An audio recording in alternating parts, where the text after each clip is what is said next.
Boa noite a todos. Ele não lembrou direito do que falaria sobre o pão, né?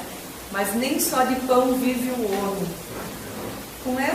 Com esse entendimento de que nós não vivemos só de pão, conforme a recomendação de Jesus, essa frase, fora da caridade não há salvação, é que ela vai se encaixando de fato, né? Porque a gente deve entender em profundidade o que significa fora da caridade não há salvação.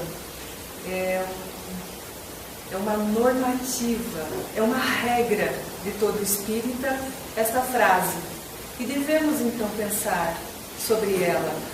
Já foi dito agora há pouco, né, através de uma mensagem curta e profunda sobre a caridade, e nós já falamos bastante sobre ela, sobre a caridade, como que ela é, se ela é só o pão, mas acabamos de ouvir que não só de pão vive o homem, então ela não é só de pão, né? Não é só de doação material, doar os nossos bens, doar tudo que temos, conforme alguns fazem, né? Se desprendem totalmente do material.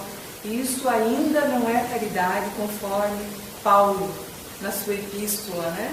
Mesmo que nos desfaçamos de tudo que temos, ainda não teremos a caridade. Então ela é profunda mesmo. Mas e salvação?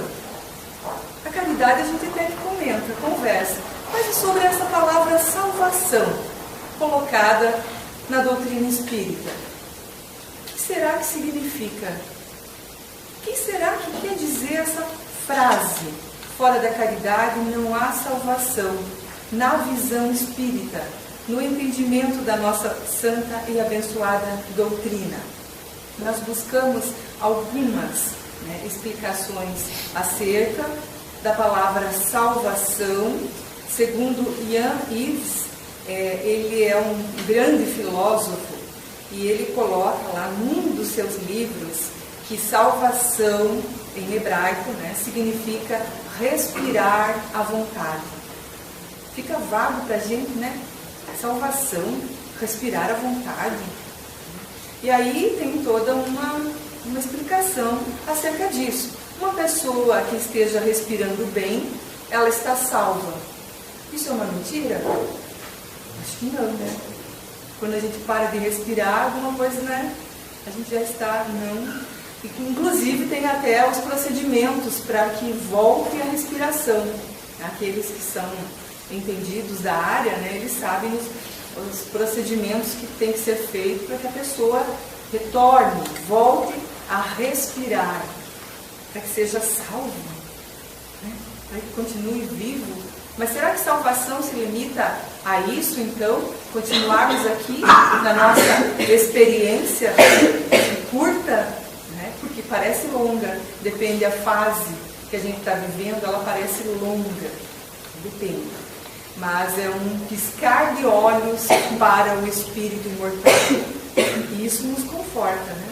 Saber que, embora que pareça longa, mas ela é um piscar de olhos para o espírito. Então, na visão física e fisiológica, então uma pessoa que está respirando bem, ela está salva, de fato, isso é verdade.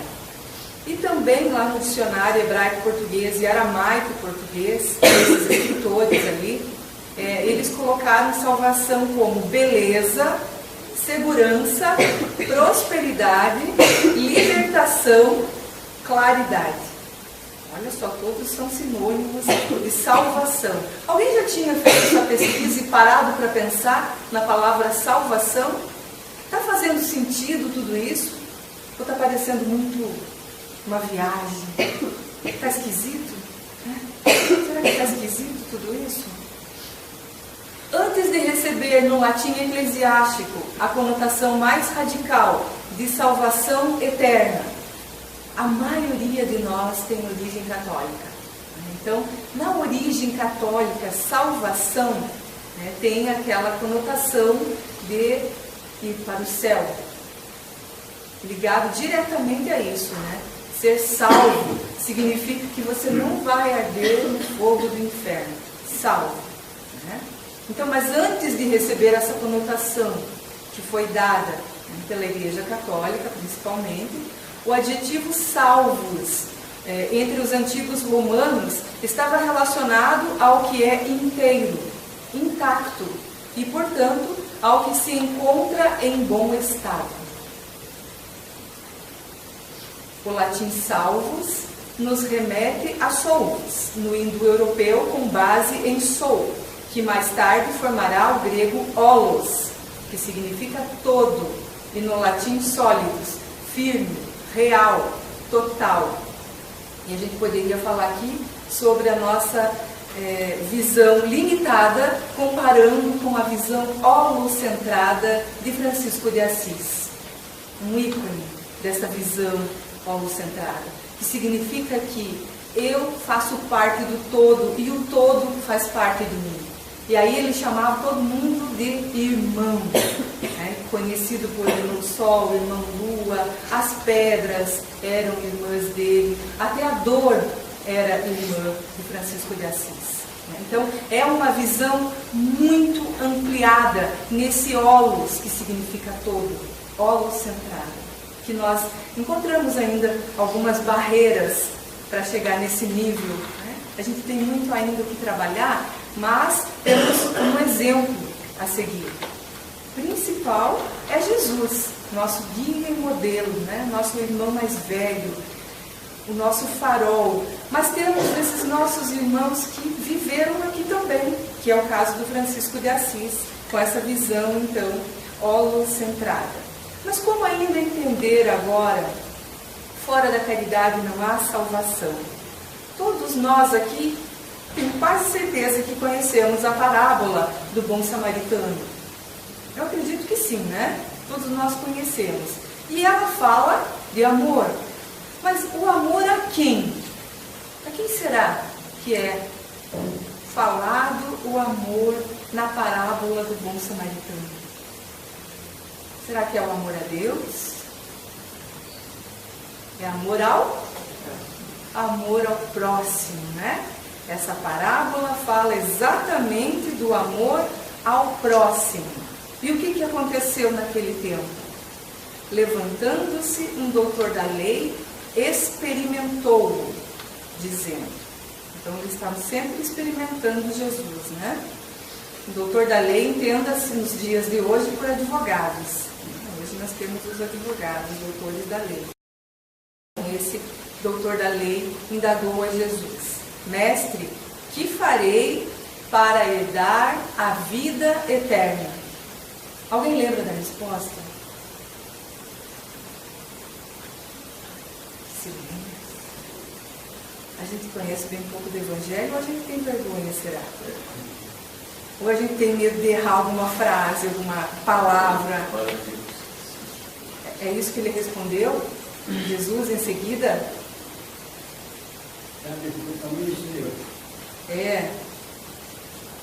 Olha, Jesus respondeu com uma outra pergunta.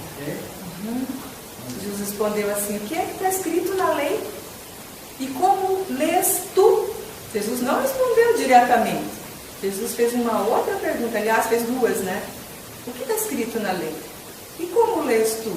Já que ele era um entendido, né? De lei. E agora a resposta. O que ele respondeu? O que o doutor da lei respondeu para Jesus? É legal fazer isso, porque daí, assim, como a gente fica tentando pensar, a gente nunca mais esquece. É um teste, tá? É de memorização. Não é para ver se vocês entendem do Evangelho, porque eu sei que vocês entendem. Vocês leem o Evangelho, né? Todos nós lemos o Evangelho. Acontece que às vezes não entra, né? Mas a gente sabe, não consegue às vezes formular as palavras. Amarás ao Senhor teu Deus de todo o teu coração. Isso foi o doutor da lei que falou para Jesus, né? De toda a tua alma, de toda a tua força, de todo o teu entendimento, e ao teu próximo como a ti mesmo. Ele respondeu a Jesus. E Jesus disse: respondeste bem, faze isso e viverás. A gente coloca em destaque esse faze, porque a gente vai aprendendo, vai estudando o Evangelho, vai participando de grupo de estudo na casa. Às vezes, né, a gente esquece de fazer. Então essa recomendação de Jesus é atualíssima, é para os dias de hoje. Faze isso e viverás. Né? Lembrando que ele estava perguntando o que fazer para ter a vida eterna. E aí ele fez aquela pergunta: quem é meu próximo? Mas quem é o meu próximo então? E aí tem toda uma profundidade de estudo, principalmente com Haroldo Dutra Dias, acerca de cada pedacinho dessa parábola. É incrível o entendimento desses estudiosos da doutrina espírita, né? Nós não vamos nos demorar no que eles nos ensinam, mas é bem profundo na visão espírita. Então, quando ele pergunta a Jesus quem é o próximo, Jesus vai responder ele com uma historinha, né? Uma historinha que a gente gosta, né? O que aconteceu na historinha de Jesus? Um homem descia de Jerusalém para Jericó e caiu nas mãos de ladrões, que depois de o despirem e o espancarem, se retiraram, deixando-o meio morto, meio vivo ali, o homem, sem identificação. Mas percebam que até nos tempos de Jesus havia a violência, o assalto. É para a gente não se espantar e não se amedrontar diante dos dias atuais que estamos vivendo. Porque vejam que até o tempo de Jesus, né, existia. E isso tem muita porcentagem de ter sido um fato real, que teria acontecido de fato. Por uma coincidência, continuou Jesus, por uma coincidência, descia por aquele caminho um sacerdote. Aqui também a gente pode trazer para os dias atuais, né, um bispo, um padre, alguém representante, né, de um nível alto da igreja. E quando essa pessoa passou, quando o viu, passou de largo. Do mesmo modo também um levita, que era um seguidor do sacerdote, que também era, né, representante da igreja. Chegando ao lugar e vendo, passou de largo. Um samaritano, porém, que ia de viagem, aproximou-se do homem e vendo-o, teve compaixão dele. O samaritano, então, era o desprezado daquela época, daquele tempo, né? Ele não era visto com bons olhos, né, os samaritanos. Chegando-se, olha o que ele fez, né? Atou-lhe as feridas, deitando nelas azeite e vinho, para tratar ali, né? Para fazer asepsia, e pondo sobre o seu animal, levou-o para uma hospedaria, tratou-o. E no dia seguinte tirou 2 denários, correspondente então a 4 dias de trabalho dele, né? Deu ao hospedeiro e disse: trata-o, e quanto gastares demais, na volta eu te pagarei. Que interessante, né? O trabalho desse samaritano, de cuidar sem nenhum medo, sem nenhum receio, cuidar daquela pessoa, colocar no seu carro, vamos dizer assim, nos dias de hoje, né? Nosso carro, levar para um hotel, a gente adiantar o dinheiro da hospedagem e ainda dizer que se for mais caro, a gente passa na volta. Já se colocaram no lugar desse samaritano? Né? Ou será que a gente ia ser igual o levita ali, o sacerdote? Ia dar uma disfarçada. A gente pode ligar para o SAMU, né? Hoje tem recurso. Mas o que a gente faz? A gente dá uma ligadinha. Então, infelizmente, a gente ainda continua com alguns procedimentos não fazendo, conforme a recomendação de Jesus, o que a gente deveria fazer, né? E aí Jesus pergunta para ele, então, qual desses 3 te parece ter sido próximo daquele que caiu nas mãos dos salteadores? E respondeu o doutor da lei: aquele que usou de misericórdia para com ele. Disse-lhe Jesus: vai-te e faze tu o mesmo. As sábias palavras do Divino Mestre, nos aconselhando fazer o que precisa ser feito, né? Fazer, não ficar justificando, né? Aqui é só uma imagem, então, que está meio estreitinha, quase não dá para ver, né? Mas é de Jerusalém. Que Jerusalém, então, ela era a famosa morada da paz. tem toda uma explicação. Se vocês quiserem todas as explicações de Jerusalém e Jericó, tem no Wikipédia da internet. Tem tudo lá para consulta, né? Mas de qualquer forma, ela era conhecida como um santo lugar, né? Um lugar assim de paz. E Jericó, que não deixa de ser uma cidade bonita, né? Montanhosa, então era a cidade da maldição, conhecida então descendo de Jerusalém para Jericó. Tem todo um sentido também, né, nas explicações acerca dessa passagem de Jesus. E a estrada, então? A estrada entre as duas cidades estava situada num vale rochoso e perigoso, que era frequentado por criminosos. Isso é um fato, tá? Portanto, era um percurso temido por viajantes daquela época. Era nessa estrada que se encontrava o homem caído à beira do caminho. O que é que a gente pode entender por tudo isso? Um grande puxão nas nossas orelhas, será? Ou será que temos que, aos pouquinhos, como viemos aqui nessa noite hoje, buscar o pão da vida, o pão espiritual, tentar cada vez mais compreender dessas coisas, refletir, o que é ser salvo? Porque senão fica tudo muito vago. O que é caridade? O que é ser salvo? Não faz muito sentido para a gente. A gente olha uma passagem dessas, vê o erro, identifica, sabe que devemos fazer. Mas vamos pensar então nessa fora da caridade não há salvação? Que Jesus nos mostra com essa passagem que a ação no bem é a fórmula que habilita o homem à felicidade, ou seja, à salvação. Então, salvação nós poderíamos entender como o nosso objetivo existencial, a revolução.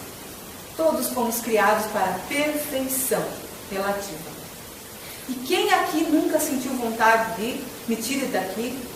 Alguém já ouviu aquela frase, para o mundo que eu quero descer? Já viu? Às vezes a gente se depara com cada situação que a vontade que a gente tem é essa. Depois, assim, de fazer todas essas reflexões acerca de fora da caridade não há salvação, eu venho pensando tanto nesse para o mundo que eu quero descer, a gente não encontrou a perfeição. Mas a gente ainda vive num mundo, né, que a gente encontra muitos obstáculos, muitos problemas.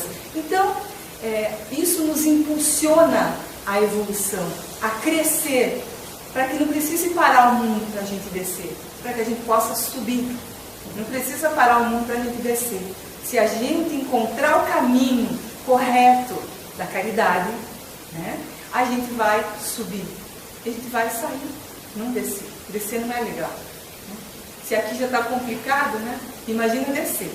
Então, a gente vai crescer, vai evoluir. Então, salvação nesse sentido.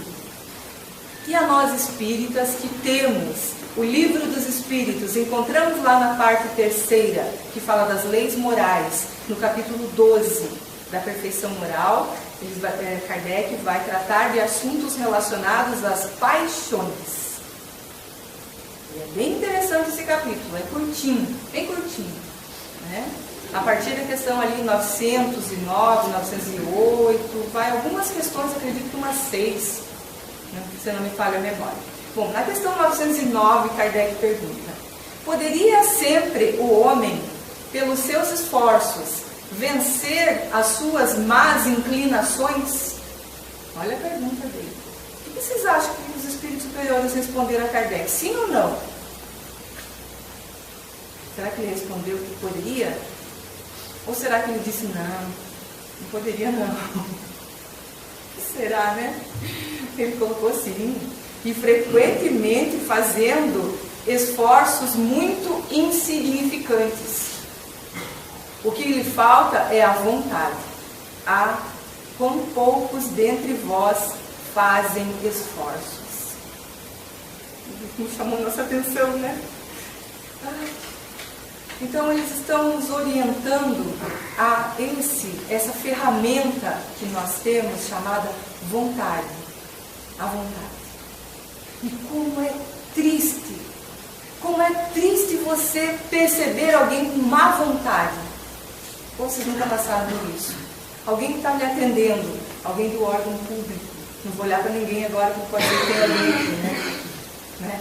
Que trabalha lá na prefeitura, não qualquer coincidência aqui, né? Agora eu não me lembro a frase, mas é mera coincidência, né? Qualquer semelhança é mera coincidência. Mas é que acontece bastante, né? Alguns bancos que nos tratam com má vontade, com muita má vontade. E como é triste a gente ser tratado com má vontade. E a gente trata com má vontade não apenas os outros, mas também a nós mesmos.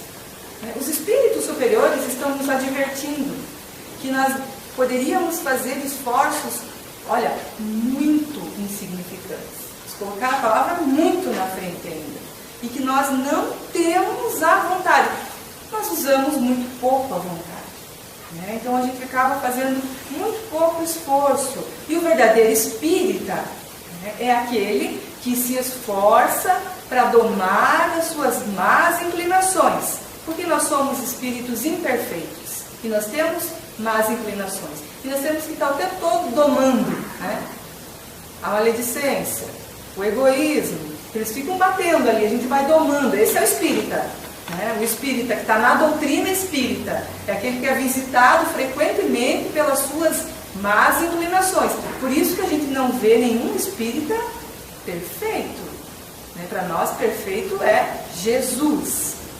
Nós somos todos espíritos imperfeitos. Então, o verdadeiro espírita vai fazer os esforços para domar as suas más inclinações. E isso vai resultar na sua transformação moral, ou seja, a salvação. Então, a caridade, ela deve inicialmente começar pela gente mesma. E esse esforço da vontade é o pontapé inicial. O esforço, olha, o mínimo esforço é insignificante. Esse pão da vida, que foi muito bem colocado aqui no início hoje, ele quase não é lembrado por nós. Ai, a distração.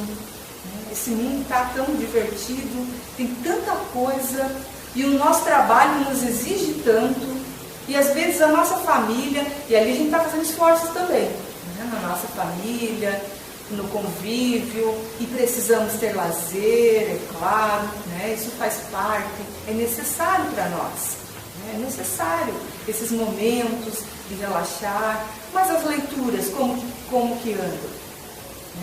Como que a gente faz? Quantos livros nós estamos lendo por ano, por exemplo? É vasta, a doutrina espírita, é vastíssima, é riquíssima, e a gente entra numa biblioteca espírita, não sei vocês, eu tenho aquela sensação que não li nada, Eu me sinto assim, como dizia o Chico lá, que ele era um cisco, meu Deus, o que eu vou dizer de mim, Que ele escreveu 400 e tantos livros, e era um cisco. Eu não li 400 e tantos livros. Eu vou numa biblioteca espírita, eu vejo que eu tenho tanto para ler ainda, e a gente não faz esses esforços. Então deve começar por essas questões. A gente vai lendo, a mente vai se acendendo, vai abrindo. Puxa, não tinha parado para pensar nisso. Tem tantos escritores que nos iluminam a mente, para que o coração siga. A gente tem que fazer um esforço. Então a vontade, ela é a gerência esclarecida e vigilante. É a auréola luminosa da razão. E é a concessão da divina providência após a multimilenária viagem do ser pelas províncias do instinto. Então nós vamos ali naquele processo evolutivo, como princípio inteligente, vamos evoluindo, somos homens. Nem só de pão vive o homem, como afirmou Jesus. Estamos no reino máximo. E nem sempre nos comportamos como tal, às vezes inferiores aos animais, infelizmente, Mas estamos ali no topo da cadeia e recebemos então a vontade, essa ferramenta maravilhosa. Nessa questão 909, Miriam Meias vai fazer o seu comentário. Existe um livro, chamado Os Espíritos Comentado. Não sei se vocês já ouviram falar. Então, Miriam Meias vai fazer um comentário acerca da questão 909, que vocês lembram, Que falam do nosso esforço lá, que é da vontade, das paixões. As más inclinações certamente nascem da ignorância das leis naturais. na profundidade do termo, somente com a maturidade da alma, ela se livra de todas as más tendências. É isso que a gente falou, né, também, que nós estamos ainda espíritos imperfeitos, né? Então o próprio nome paixão já nos traz um ambiente negativo, e é verdade, né? Falou em paixão, a gente já pensa que é aquela loucura, em que as pessoas cometem verdadeiras loucuras por paixão, principalmente entre os próprios seres, né? Cometem suicídios, assassinatos, né? Então ela traz esse peso, a palavra paixão. Jesus, ao vir à terra para iluminar os corações dos homens, foi rejeitado, perseguido, crucificado e morto entre dois malfeitores, por querer mudar o comportamento espiritual de todos os povos. E isso é uma grande verdade. Não foram aceitas as ideias de Jesus, né? Ele tinha todo aquele entendimento, mas aquela sociedade materialista, medrosa, né, desse pão da vida, num sentido mais profundo, o colocou, né, entre os dois malfeitores na cruz. Nós podemos transformar todas as paixões em forças de paz, eliminando os detritos das inferioridades em todos os campos de ação, para que o amor acenda em nós um sol de Deus com estrelas do Cristo. Que poético, né, Miramês? Falando dessa questão, então, das paixões. Porque as paixões, se a gente souber levar, elas são saudáveis, são necessárias para nós, né? Se a gente não tiver alguma paixão por alguma coisa, a gente fica desmotivado. Então, a gente precisa ter. Isso nos move. Isso aqui nos move. É necessário. Mas que a gente saiba conduzir isso de uma forma proativa, construtiva. Lembrando lá da salvação do belo, da claridade, puxando para esse sentido, né? E no livro Viagem Espírita, em 1862, uma obra em que Kardec fala das suas viagens, ele colocou esse pequeno texto que a gente retirou. Ensinai, pois, a caridade e, sobretudo, pregai pelo exemplo. É a âncora de salvação da sociedade. Só ela pode realizar o reino do bem na terra, que é o reino de Deus. Sem ela, o que quer que façais, só criareis utopias, falsas verdades, né? Das quais só vos resultarão decepções, que não deixa de ser um grande vazio. Ir à casa espírita, coordenar grupo de estudo, fazer palestra, aplicar o passe, são tudo atitudes de espíritas que são louváveis, mas nós precisamos exemplificar, e mais do que nunca, para que o espiritismo cresça e fortaleça, os espíritas precisam lembrar da parábola do bom samaritano, do faze isso e viverás, porque senão a gente fica muito naquele, né, nas palavras, na intelectualidade, pesquisando, e acaba esquecendo, né? Então, se dedicar um tanto mais, para que a gente não acabe terminando os nossos dias em grandes decepções. Será uma grande decepção para nós, né? E aqui Paulo, apóstolo, lá no Evangelho segundo o Espiritismo, é um capítulo do Evangelho que fala: fora da caridade não há salvação. E Kardec colocou as palavras desse grande apóstolo, né, conhecido por grande apóstolo do Cristo. Ele fala para a gente o seguinte: submetei todas as vossas ações ao controle da caridade. Isso é caridade? O que eu estou fazendo aqui é caridoso? Mas a gente já vai ver o que é caridade, né? Senão fica vago também, né? Mas quando a gente for fazer alguma coisa, a gente lembrar, jogar essa frase para a nossa mente e pensar: isso é caridade? Eu estou sendo caridoso agora, né? E vossa consciência vos responderá, porque nós temos em nós as leis de Deus, estão inseridas em nós. Então a nossa consciência vai nos responder se é caridade ou não. Mas a gente tem que perguntar, né? Até o trabalho da espiritualidade que nos assiste, a gente tem que pedir, né? A gente fica assim indo muito ao sabor do vento e às vezes esquece que a oração também cabe o pedido. É uma orientação aos espíritos que nos assistem, né? Que rumo eu quero tomar na minha vida? Em todos os sentidos a gente fala, né? É preciso pedir também, saber o que pedir, louvar e agradecer. Eis a prece espírita, né? Então, e a vossa consciência vos responderá, não somente ela vos evitará de fazer o mal, mas vos levará a fazer o bem. E isso é profundo, porque deixar de fazer o bem já é um grande mal. Então, esse movimento do faze que a gente viu lá no início.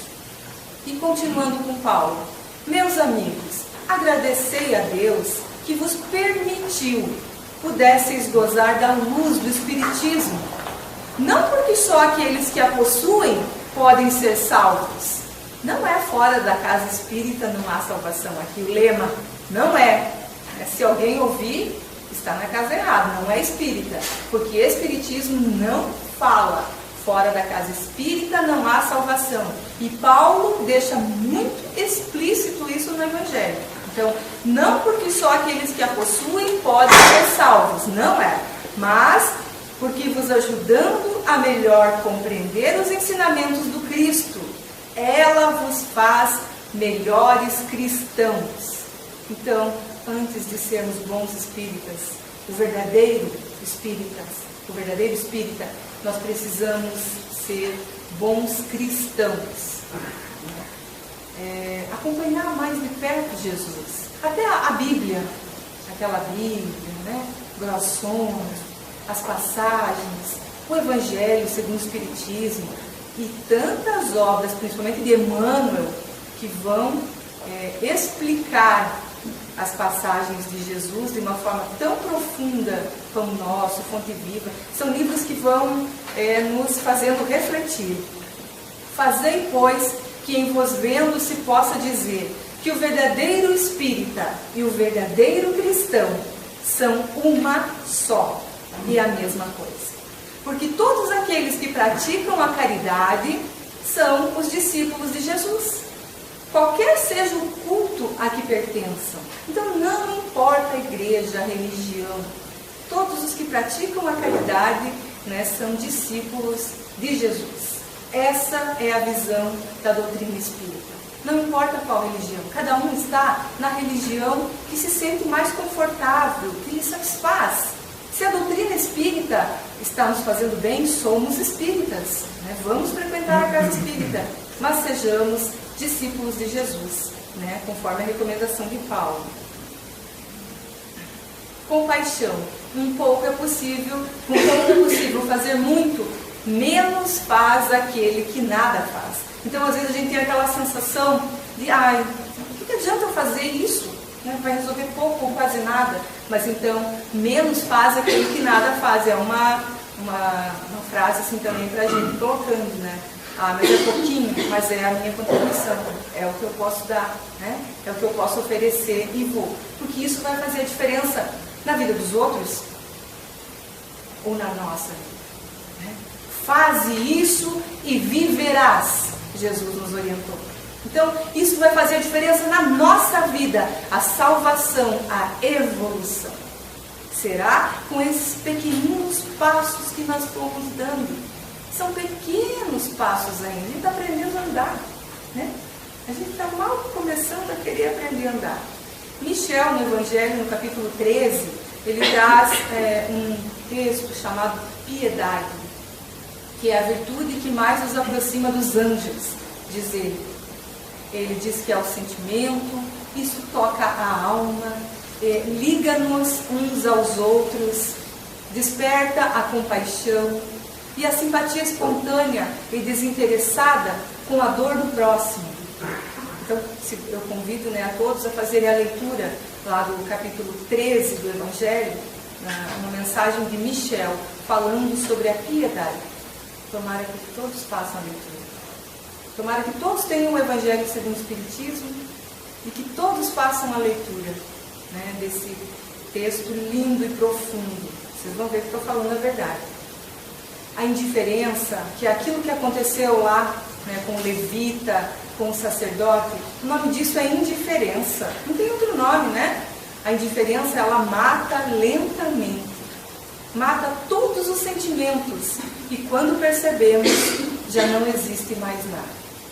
Quem aqui não tem aquele familiar que cutucou, que pisou no nosso pé, né, que provocou e que a gente resolveu ficar indiferente, achando que é superior?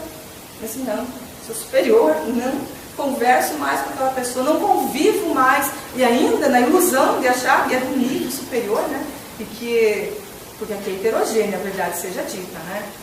Só no mundo espiritual é que habitam seres que têm a mesma frequência. Não precisa ninguém achar aqui que não vai poder conviver, né, com espíritos que a gente entende que são inferiores a nós. Nós podemos sim. Então a gente preste muita atenção na indiferença. Lá na nossa casa, no nosso trabalho, onde a gente vive com as pessoas, se a gente não está sendo indiferente com alguém. Porque senão nós estaremos sendo o sacerdote e o levita. Vamos lembrar Madre Teresa falando, né, que as pessoas boas, elas merecem o nosso amor. As pessoas ruins precisam do nosso amor. Né?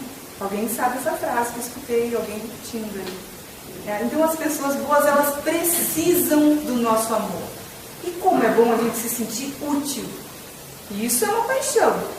É uma paixão que nos move. A gente sentir assim, eu estou fazendo alguma coisa de bom. Né? E a gente vai sentindo aquele gostosinho na alma, aquele quentinho. Então vamos nos exercitando, vamos fazendo isso para viver. Né? Não achando que a gente está sendo superior, sendo indiferente. Porque o homem caído à beira do caminho não precisa ser aquele que foi espancado, aquele que foi roubado, aquele desconhecido.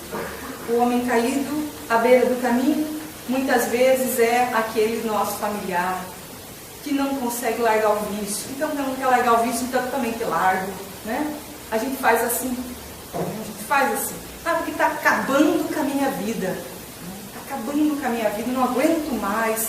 E é claro, a gente chega num ponto, num estágio da nossa vida, em que às vezes não tem como continuar. A gente não está querendo dizer aqui aquele radicalismo todo, né? Mas a nossa vontade deve falar mais fundo ao nosso coração, em muitas situações. A gente deve atender esse apelo da nossa alma e fazer o que precisa ser feito. E enfim, para finalizar, a caridade.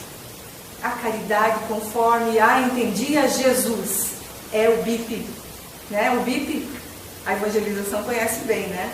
Vocês conhecem o BIP? Quem conhece o BIP, levanta a mão por gentileza. BIP? Não acredito. Ninguém conhece o BIP. A questão 886 do Livro dos Espíritos, se vocês quiserem, procurem, tem um livro infantil muito legal. 886, BIP. É um livro infantil, mas nós podemos ler também, né? Nunca mais, né? Eu acho que nunca mais nós vamos esquecer aqui. Então, como é a caridade conforme entendia Jesus? Os espíritos superiores responderam a Kardec dessa forma.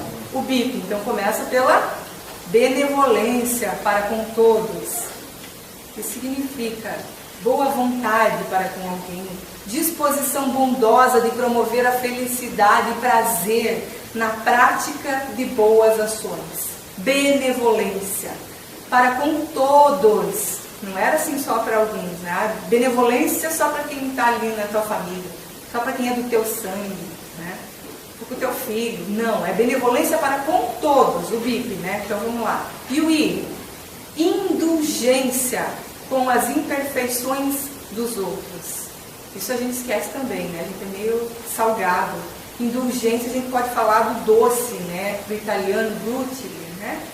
Então, ser doce, lembrar de dar uma temperada com doçura, quando a gente vê, porque a gente é bem advogado de Deus às vezes, né? Acha que Deus precisa de advogado, não, eu vou lá e vou resolver, porque fulano fez isso para ciclano, e daí a gente ainda fala para os outros, achando que está fazendo advogando, um doutor da lei de Deus, né? Então a gente não é indulgente, tolerante, disposto para desculpar, né? Trabalhar essas questões dentro de nós. Se queremos ser salvos, evoluir e atingir o nosso objetivo nessa existência e nas próximas. E o perdão, acho que todo mundo sabia, né? Que era o perdão das ofensas. Você sabia que era o perdão das ofensas? Sabia? Não? Puxa vida. Perdão, mas agora nós não vamos mais esquecer que o BIP é isso, né? Então, benevolência, indulgência, perdão. Vamos trabalhar essas questões dentro de nós, se queremos de fato ser salvos, conforme a doutrina espírita muito bem nos apresenta. Trabalhemos em nós a caridade, conforme a entendia Jesus. Sejamos nós os bons samaritanos. E que Jesus nos abençoe como irmãos que somos. Agradeço a atenção de todos, a paciência e devolvo a palavra.